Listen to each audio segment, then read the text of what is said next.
ॐ श्री गणेशाय नमः। श्री गौरीशाष्टकम्।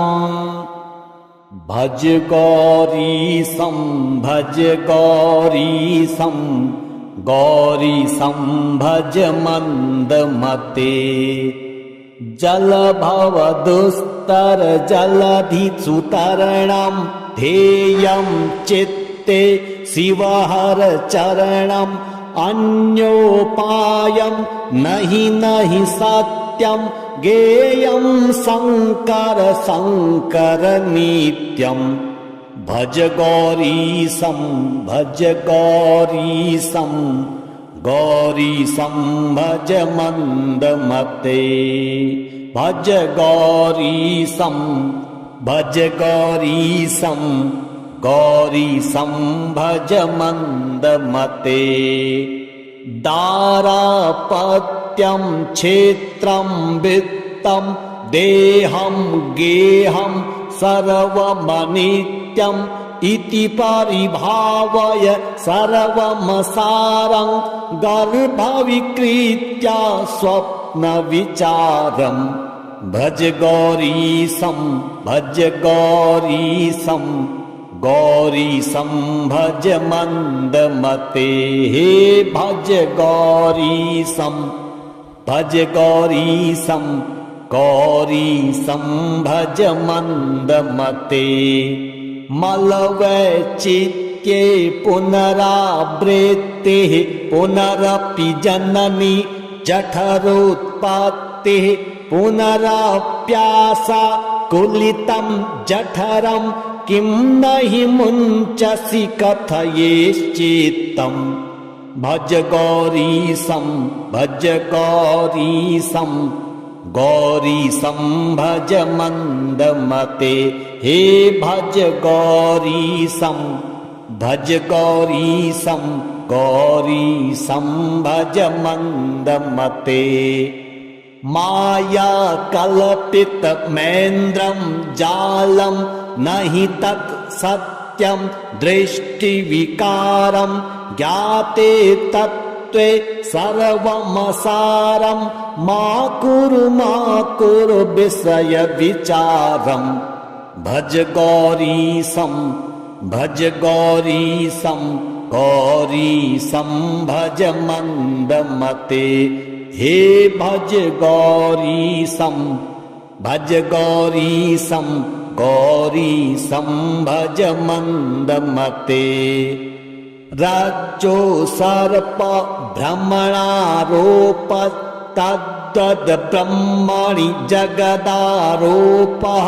मिथ्या माया मोहविकारं मनसि विचारय बारम्बारम्। भज गौरीशं भज गौरीशं गौरीशं भज मन्दमते।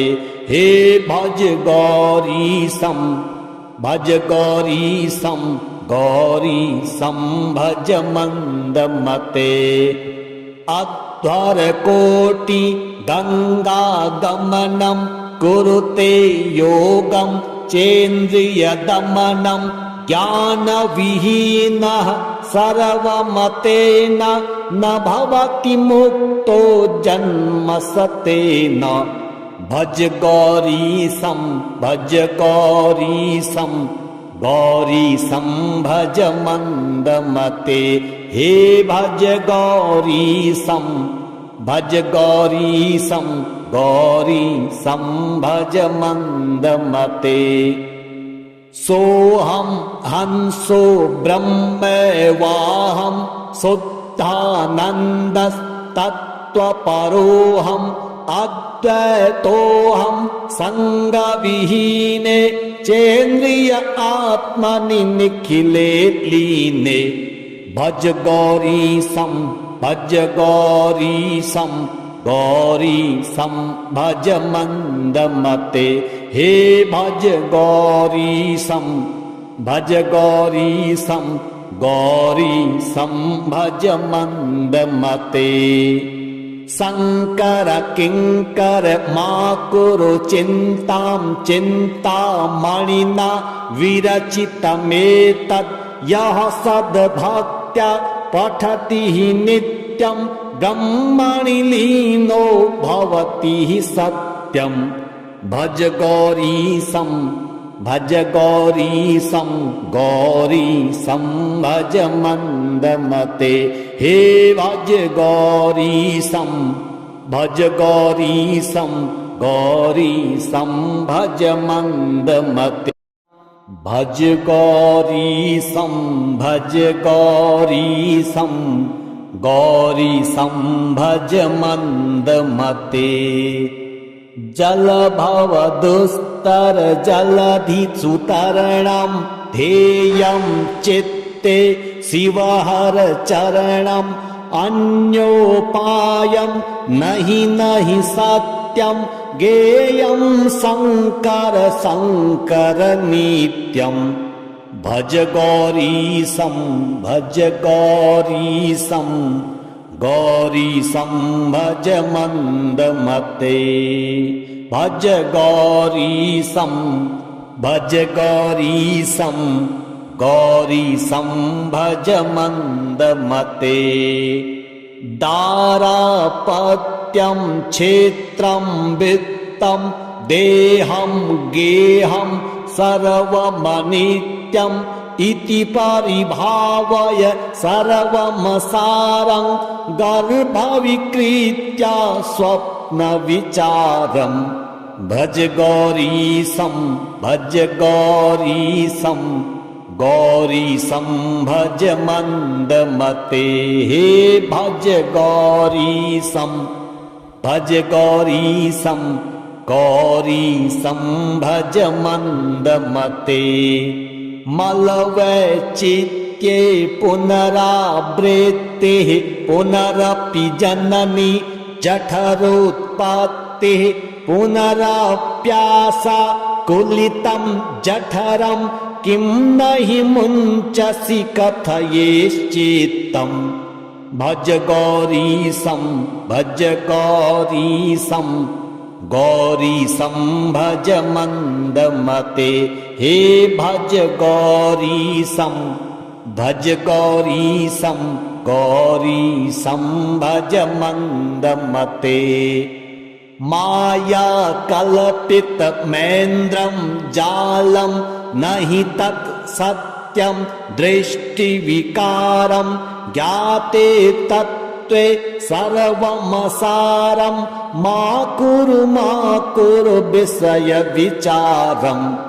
भज गौरीशं भज गौरीशं गौरीशं भज मन्दमते। हे भज गौरीशं भज गौरीशं गौरीशं भज मन्दमते। रज्जो सर्प भ्रमणारोप तद्वद् ब्रह्मणि जगदारोपः मिथ्या माया मोहविकारं मनसि विचारय बारम्बारम्। भज गौरीशं भज गौरीशं गौरीशं भज मन्दमते। हे भज गौरीशं भज गौरीशं गौरीशं भज मन्दमते।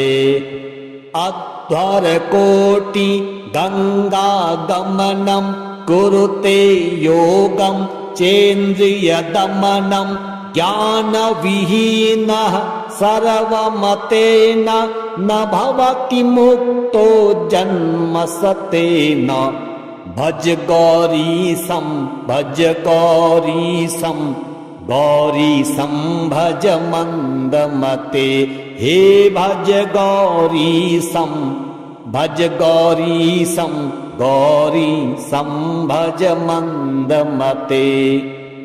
सोऽहं हंसो ब्रह्मैवाहं शुद्धानन्दस्तत्त्वपरोऽहं अद्वैतोऽहं सङ्गविहीने चेन्द्रिय आत्मनि निखिले लीने भज गौरीशं भज गौरीशं गौरीशं भज मन्दमते हे भज गौरीशं भज गौरीशं गौरीशं भज मन्दमते शङ्कर किङ्कर मा कुरु चिन्तां चिन्तामणिना विरचितमेतत् यः सद्भक्त्या पठति नित्यं ब्रह्मणि लीनो भवति सत्यं भज गौरीशं भज गौरीशं गौरीशं भज मन्दमते हे भज गौरीशं भज गौरीशं गौरीशं भज मन्दमते भज गौरीशं भज गौरीशं गौरीशं भज मन्दमते जलभवदुस्तर जलधिसुतरणं ध्येयं चित्ते शिवहर चरणम् अन्योपायं नहि नहि सत्यं ज्ञेयं शङ्कर शङ्कर नित्यं भज गौरीशं भज गौरीशं गौरीशं भज मन्दमते भज गौरीशं भज गौरीशं गौरीशं भज मन्दमते दारापत्यं क्षेत्रं वित्तं देहं गेहं सर्वमनित्यम् इति परिभावय सर्वमसारं गर्भविकृत्या स्वप्नविचारं भज गौरीशं भज गौरीशं गौरीशं भज मन्दमते हे भज गौरीशं भज गौरीशं गौरीशं भज मन्दमते मलवैचित्ये पुनरावृत्तिः पुनरपि जननी जठरोत्पत्तिः पुनरप्यासा कुलितं जठरं किं नहि मुञ्चसि कथयेश्चित्तं भज गौरीशं भज गौरीशं गौरीशं भज मन्दमते हे भज गौरीशं भज गौरीशं गौरीशं भज मन्दमते माया कल्पितमेन्द्रं जालं नहि तत् सत्यं दृष्टिविकारं ज्ञाते तत्त्वे सर्वमसारं मा कुरु विषय विचारं भज गौरीशं भज गौरीशं गौरीशं भज मन्दमते हे भज गौरीशं भज गौरीशं गौरीशं भज मन्दमते रज्जो सर्प भ्रमणारोप तद्वद् ब्रह्मणि जगदारोपः मिथ्या माया मोहविकारं मनसि विचारय बारम्बारं भज गौरीशं भज गौरीशं गौरीशं भज मन्दमते हे भज गौरीशं भज गौरीशं गौरीशं भज मन्दमते अध्वरकोटि गङ्गागमनं कुरुते योगं चेन्द्रियदमनं ज्ञानविहीनः सर्वमतेन न भवति मुक्तो जन्मसतेन भज गौरीशं भज गौरीशं गौरीशं भज मन्दमते हे भज गौरीशं भज गौरीशं गौरीशं भज मन्दमते सोऽहं हंसो ब्रह्मैवाहं शुद्धानन्दस्तत्त्वपरोऽहम् अद्वैतोऽहं सङ्गविहीने चेन्द्रिय आत्मनि निखिले लीने भज गौरीशं भज गौरीशं गौरीशं भज मन्दमते हे भज गौरीशं भज गौरीशं गौरीशं भज मन्दमते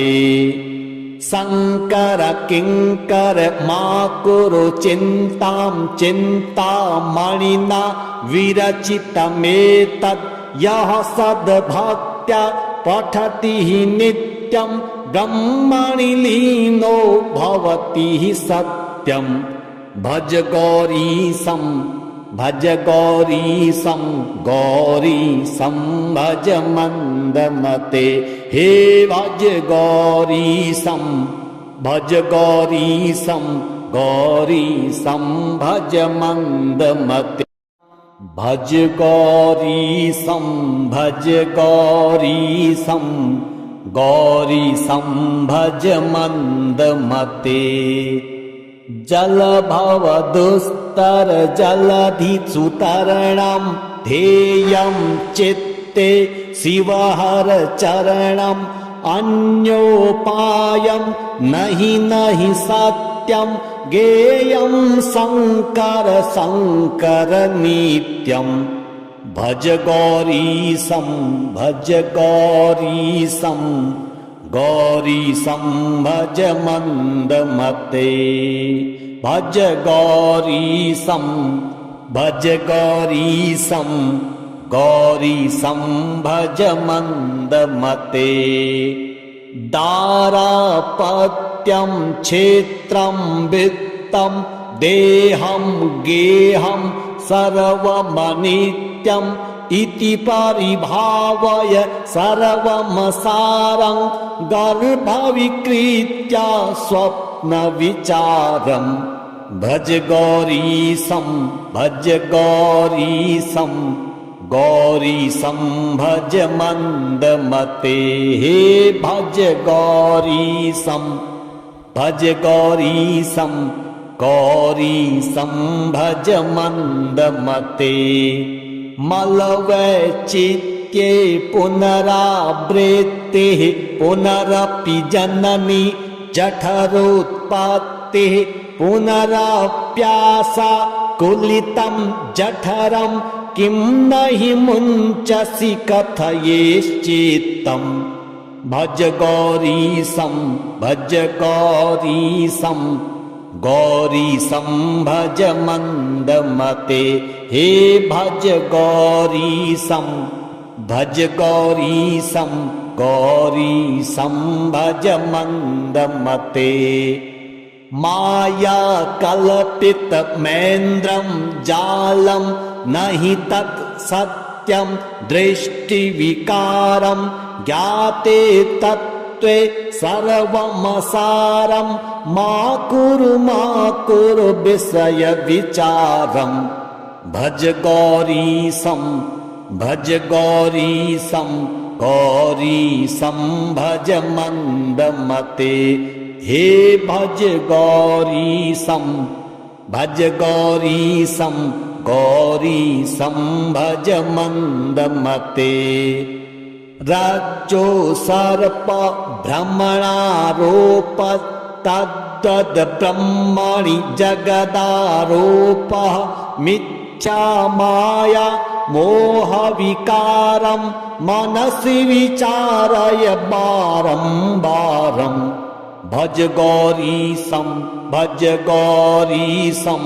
गौरीशं भज मन्दमते हे भज गौरीशं भज गौरीशं गौरीशं भज मन्दमते अध्वरकोटि गङ्गागमनं कुरुते योगं चेन्द्रियदमनं ज्ञानविहीनः सर्वमतेन न भवति मुक्तो जन्मसतेन भज गौरीशं भज गौरीशं गौरीशं भज मन्दमते हे भज गौरीशं भज गौरीशं गौरीशं भज मन्दमते सोऽहं हंसो ब्रह्मैवाहं शुद्धानन्दस्तत्त्वपरोऽहम् अद्वैतोऽहं सङ्गविहीने चेन्द्रिय आत्मनि निखिले लीने भज गौरीशं भज गौरीशं गौरीशं भज मन्दमते हे भज गौरीशं भज गौरीशं गौरीशं भज मन्दमते शङ्कर किङ्कर मा कुरु चिन्तां चिन्तामणिना विरचितमेतत् यः सद्भक्त्या पठति नित्यं ब्रह्मणि लीनो भवति सत्यं भज गौरीशं भज गौरीशं गौरीशं भज मन्दमते हे भज गौरीशं भज गौरीशं गौरीशं भज मन्दमते भज गौरीशं भज गौरीशं गौरीशं भज मन्दमते जलभवदुस्तर जलधिसुतरणं ध्येयं चित्ते शिवहर चरणम् अन्योपायं नहि सत्यं ज्ञेयं शङ्कर शङ्कर नित्यं भज गौरीशं भज गौरीशं गौरीशं भज मन्दमते भज गौरीशं भज गौरीशं गौरीशं भज मन्दमते दारापत्यं क्षेत्रं वित्तं देहं गेहं सर्वमनित्यम् इति परिभावय सर्वमसारं गर्भविकृत्या स्वप्नविचारं भज गौरीशं भज गौरीशं गौरीशं भज मन्दमते हे भज गौरीशं भज गौरीशं गौरीशं भज मन्दमते मलवैचित्ये पुनरावृत्तिः पुनरपि जननी जठरोत्पत्तिः पुनरप्यासा कुलितं जठरं किं नहि मुञ्चसि कथयेश्चित्तं भज गौरीशं भज गौरीशं गौरीशं भज मन्दमते हे भज गौरीशं भज गौरीशं गौरीशं भज मन्दमते माया कल्पितमेन्द्रं जालं नहि तत् सत्यं दृष्टिविकारं ज्ञाते तत्त्वे सर्वमसारं मा कुरु विषय विचारं भज गौरीशं भज गौरीशं गौरीशं भज मन्दमते हे भज गौरीशं भज गौरीशं गौरीशं भज मन्दमते रज्जो सर्प भ्रमणारोप तद्वद् ब्रह्मणि जगदारोपः मिथ्या माया मोहविकारं मनसि विचारय बारं बारं भज गौरीशं भज गौरीशं गौरीशं भज मंदमते। हे भज गौरीशं भज गौरीशं गौरीशं भज मंदमते।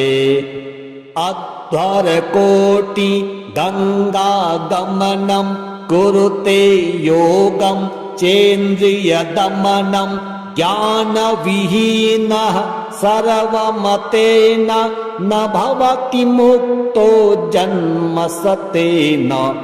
भज गौरीशं भज गौरीशं गौरीशं भज मंदमते।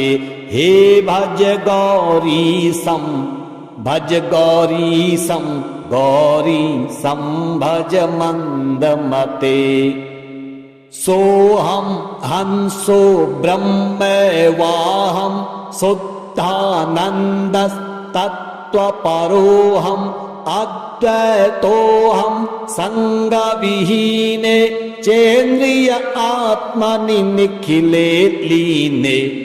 भज गौरीशं भज गौरीशं गौरीशं भज मंदमते।